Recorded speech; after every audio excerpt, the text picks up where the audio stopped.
Good evening. My name is Alexis Hunter, and I am the community liaison for Wilmington Health. I'm joined by a couple of my colleagues this evening who I'm happy to introduce here in a moment. But thank you for accepting our invitation and for listening in to med school. The MED, the M.E.D in med school stands for My Education and Diagnosis. And Wilmington Health provides these seminars for patients to enjoy the opportunity to interact with expert physicians about diagnoses, injuries, ailments, the like. Tonight, Dr. Claude Jarrett will educate us on carpal tunnel syndrome. Dr. Jarrett is a board-certified orthopedic surgeon, and he specializes in surgical and non-surgical management of problems of all of the upper extremities and all other parts of the bodies that an orthopedic surgeon may be able to help you. He sees patients in our clinics from New Hanover, Brunswick, Onslow counties, and when necessary, he performs surgeries in our local hospital, area outpatient surgery centers, and our brand new state-of-the-art facility, the Wilmington Health Ambulatory Surgery Center. If you have any questions during this presentation, just put them in the chat function. That's totally fine, or you're welcome to wait till the end. I'm sure Dr. Jarrett will give us an opportunity to ask questions. But I'm looking forward to learning a lot more, and I know that you are too. So Dr. Jarrett, take it away. All right, good evening, everybody. And hopefully you are seeing my slides. Is that pretty good, Alexis? Awesome.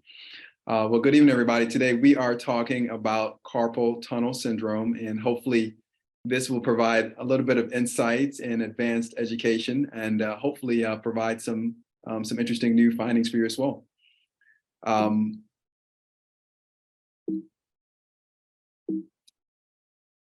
see. So for this particular talk, I don't have any disclaimers. I have no conflicts of interest per se, but I do want to disclaim that we could not do these fantastic talk for you without having a great team. So we are very excited and very grateful for the leadership of both Alexis and Desiree for putting this together for patients. And with that being said, if you are all ready, let's get started. All right, today's topic again is carpal tunnel syndrome. And this is actually the most common pinched nerve in all of medicine, bar none. Many epidemiological studies have found that up to about 10% of the population will have these symptoms at some point in their lifespan. So if you are having these symptoms, you are certainly not alone, and you are in very good company. There are many patients just like yourself. Before we actually talk about the syndrome, let's talk a little bit about the carpal tunnel. So the carpal tunnel is literally a tunnel that is formed at our wrist. And that tunnel is formed on the inferior side by our wrist bones, and then superiorly by a ligament that we call the transverse carpal ligament. And these two borders actually literally create a tunnel that has a confined space. And this tunnel at our wrist is where the tendons that move our fingers live. And more importantly, one specific nerve, and that nerve is called the median nerve. And this nerve provides sensation to our thumb, our index finger, our middle finger, and actually half of our ring finger. So this nerve goes specifically to those 3.5 digits. And the median nerve, like most nerves in our body, is actually formed by nerve fibers that are wrapped around by a protective sheath. And the structure of our nerves is eerily similar to the electrical cables that wire our house. They literally have these tiny fibers that are wrapped around this protective nerve sheath. Our nerves function by sending electrical current down these tubes. And the current actually is created by how our body shifts positively and negatively charged ions along the course. But these electrical currents travel down this nerve tube just like your garden hose sends water all the way out to the end. And the bigger the nerve, the healthier the nerve, the faster the current travels, just as the faster water can travel out your garden hose with a brand new garden hose. Whenever we develop the actual carpal tunnel syndrome, the pressure that initially is fairly low within this tunnel, which is roughly about 5 millimeters of mercury, can actually increase significantly to up to 32 millimeters of mercury. So that pressure gets really, really high and is restrictive around those structures within the tunnel. And pressure on our nerve is literally like stepping on your garden hose. It blocks the conduction of signal or water down the path or down the tunnel.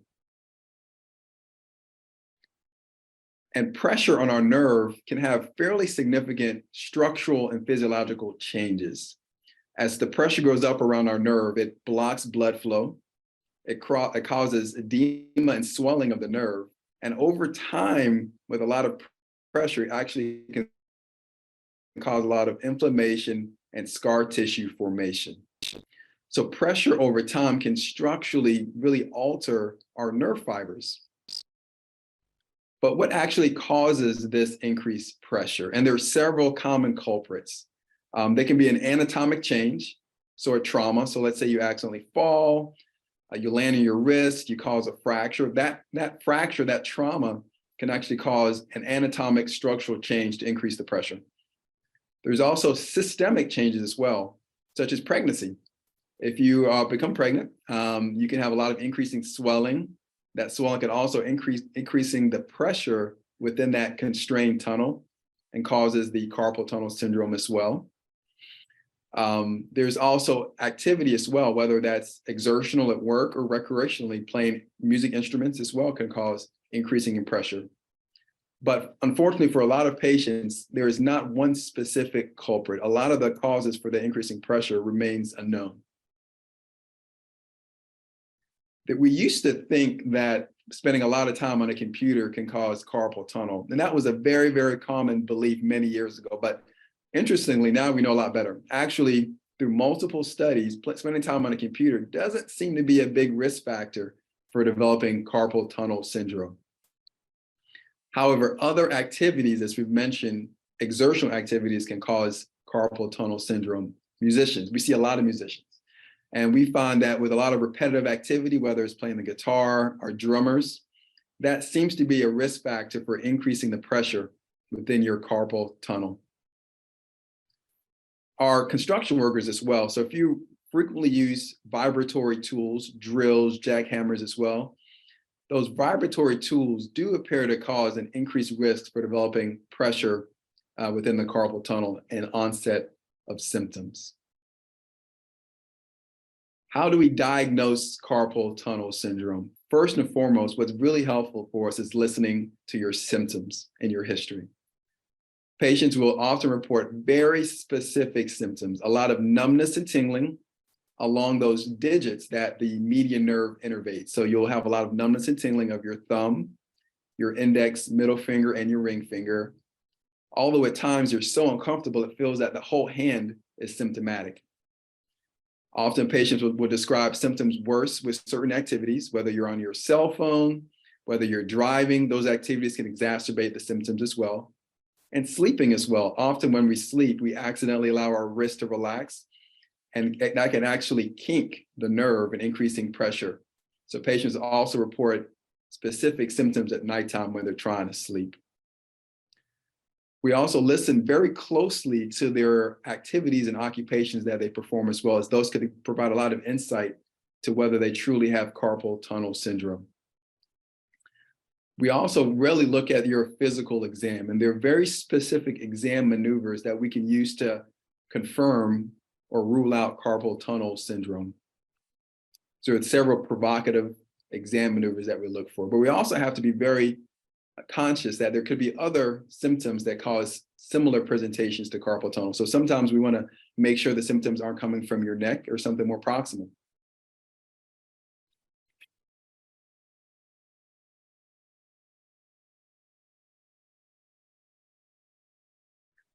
But when you come to see us in the office, we do some very specific exam maneuvers. We look at your range of motion. We try to stimulate the nerve by either doing what we call a Tinel's test, and that's when we mechanically palpate the nerve, or a Phalen's test where we position the wrist in a more exacerbated position and see if we can reproduce some of your symptoms. And very astutely, we can often tease out whether this is truly carpal tunnel syndrome or something completely different.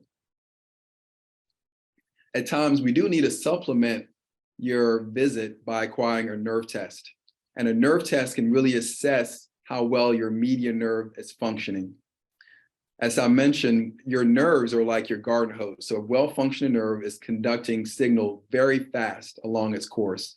So it's like your garden hose being brand new and really having a lot of water flow through quickly. But a malfunctioning nerve, that conduction is slowed down. So if we start to notice that the speed of conduction of your nerve is a lot slower than normal, that is a good sign that you may have carpal tunnel syndrome. Also, though, we have to be very aware because sometimes the nerve tests are not completely sensitive enough to pick up patients with carpal tunnel syndrome. There's roughly about 8% of patients that have carpal tunnel syndrome, but the nerve test is just not sensitive enough to confirm it. So more than anything, it's really your history, your physical exam, the information that we're able to tease out from talking to you and examining you that can confirm most of the diagnosis for most of our patients. How do we treat carpal tunnel syndrome?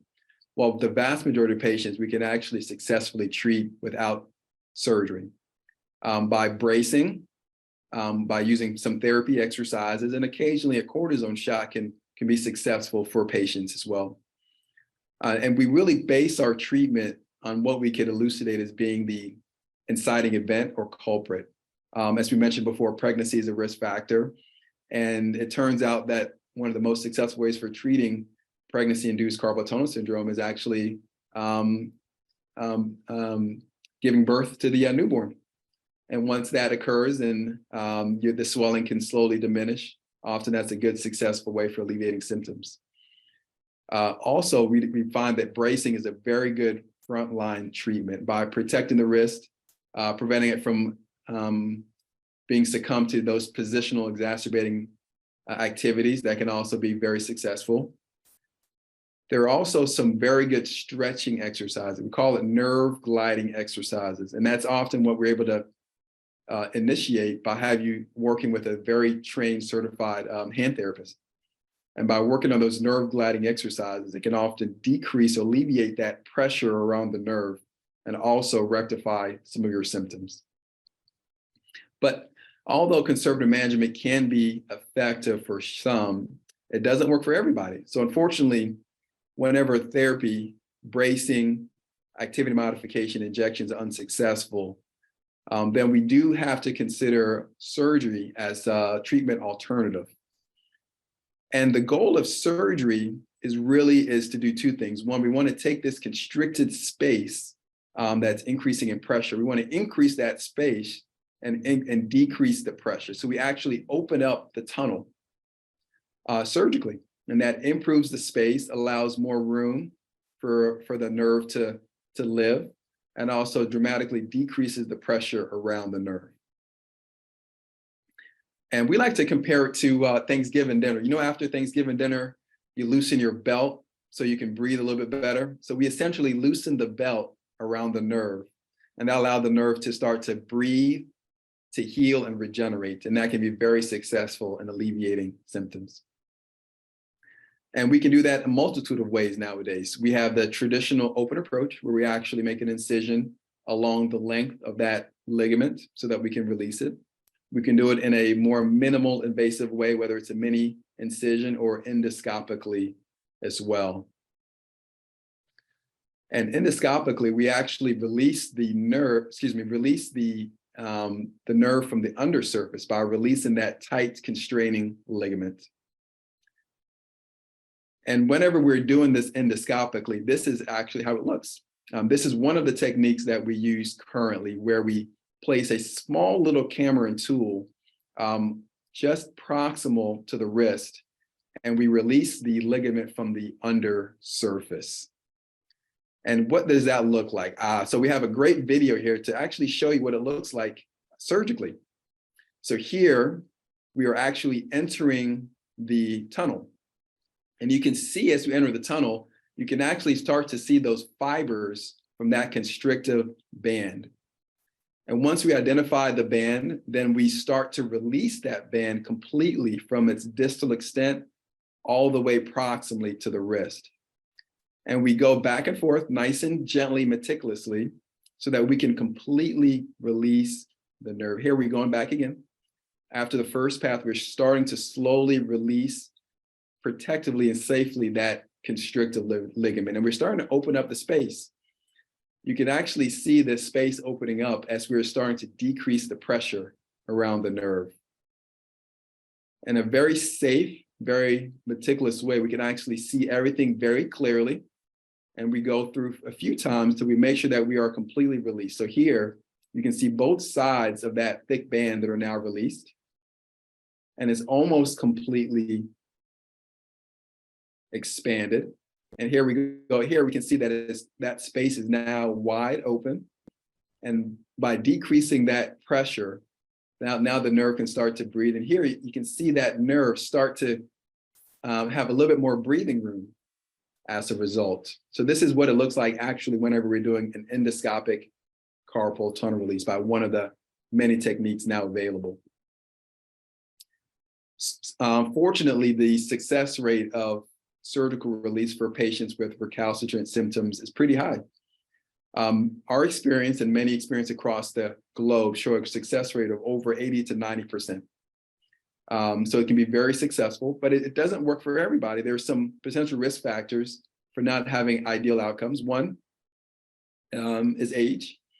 Also, the length of symptoms as well. So the longer your symptoms have been bothersome, sometimes that can also hinder full recovery, as well as other medical risk factors. Sometimes if you have diabetes and that's been very difficult to control, sometimes that can also affect our ability to successfully rectify your symptoms. And patients always ask me, well, Dr. Jarrett, if you decompress the nerve, why is there a chance that my symptoms may not completely go away? And we always like to bring it back to that garden hose. So if you can imagine, if you've been stepping on that garden hose for years and years and years, even when you take your foot off that garden hose, it still has that kink. And that kink and pressure on the nerve over time may not always be rectifiable. So that's why, although the success rate is pretty good for the vast majority of patients, it is not that way across the board. So carpal tunnel syndrome can successfully be treated either endoscopically or the traditional way. The success rates are fairly similar, although we do feel that the recovery may be a little bit quicker for patients if they are a candidate for the endoscopic approach. And that covers the bulk of our topic for today, and we are very open for any questions that you may have. Dr. Jarrett, what are some things that patients can do to not cause you to get carpal tunnel? Like, what are some things that you hear that patients were doing? Like, should we change the way we're sitting? I don't know. What are some things? So definitely, if you do happen to fall into those occupational or recreational activities that are risk factors, like we talked about. So if you're a construction worker, use a lot of vibratory tools. If you're a musician, where you're playing your drums, your guitar, your violin a lot, we do often suggest one, making sure that you're finding time to take certain breaks throughout the workday or doing the recreation activity, making sure that you do a lot of stretching before you are starting these activities. And the minute you start to notice some early symptoms, really get it assessed and start to work proactively. The earlier, the better. So it's really identifying those certain risk factors, whether it's things you enjoy to do as a hobby or things that you have to do professionally as well.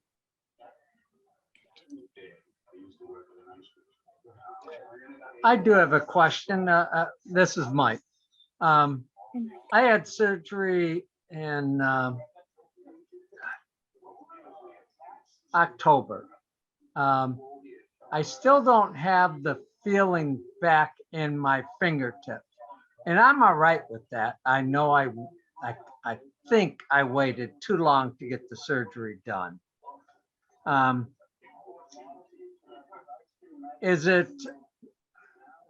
there things I can do to help me adjust to that? I'm seeing a therapist and she seems to think there are, but. Yes, that great question. No, that is a fantastic question. So it's, the good news that it's still relatively early. Nerves regenerate at a very slow pace. So we tell patients that your improvement can actually continue for up to a year. So if you haven't seen complete resolution quite yet, but you're starting to see some progress, it's still quite early. So as that nerve continues to slowly regenerate and start to function normally, hopefully you'll continue to see those symptoms improve. It is fantastic that you're doing therapy. I agree with the therapist. Typically, this is a good opportunity to supplement your recovery with some good exercises as well. But it is still fairly early, and I think you'll probably see progress with a little bit more time for Mother Nature. Right. Am I right with saying that when you wait too long, you can do, because I need my other wrist done too.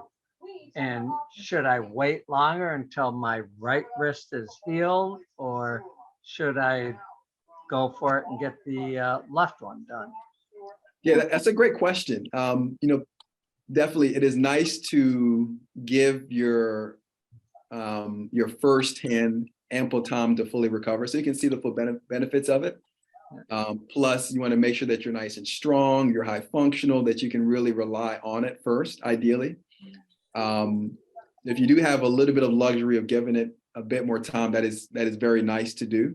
But if your symptoms are fairly dense and significant on the other side, then it's fairly reasonable to consider addressing the other side a little bit sooner rather than later. Very good. Thank you very much. And I must say, you guys are the best. You've taken care of me twice now. So I appreciate it. All right. Thank you. Great question. Thank you, Mike, so much for sharing that as well. Dr. Jarrett, could you go in a little bit about your specific skill set when it comes to the hands? I know that you did a fellowship and things like that. Yeah, so my practice is focuses on problems of the hand and upper extremity, from the hand, wrist, elbow, all the way up to the shoulder. Fellowship trained specifically for that additional skill, although I'm board certified in all of orthopedics. We're really successfully able to address not only nerve symptoms, but also tendon injuries, arthritis, as well as degenerative changes to both the hand, wrist, elbow, all the way up to the shoulder. And as Alexis mentioned initially, for a lot of our patients, we can actually successfully treat their symptoms with less invasive options non-surgically.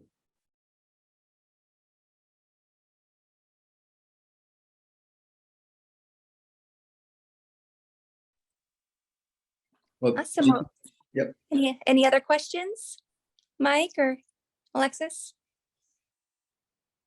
No, I think that's great. I can speak from experience working with the team at Wilmington Health Orthopaedics that there are some non-surgical avenues for healing and to just feel better. And so I appreciate our entire team, and especially Dr. Jarrett, and just the expert that he is in our hands, and the body part, the extremity that helps us in so many ways to perform our daily tasks as employees, as friends, as family members, everything. So we just really appreciate you, Dr. Jarrett, and the expert care that you provide to our patients at Wilmington Health. And so with that, I will sign us off, but it has been a pleasure to have you join us for med school. And We'll look forward to seeing anyone at the next one. Thank you so all for joining us. And Thank you all. If you've enjoyed our talk this evening, make sure to check our website. We have many other great topics, and stay Absolutely. tuned. We hope to expand these lectures for our patients, both near and far. Awesome. Have a All good right. night.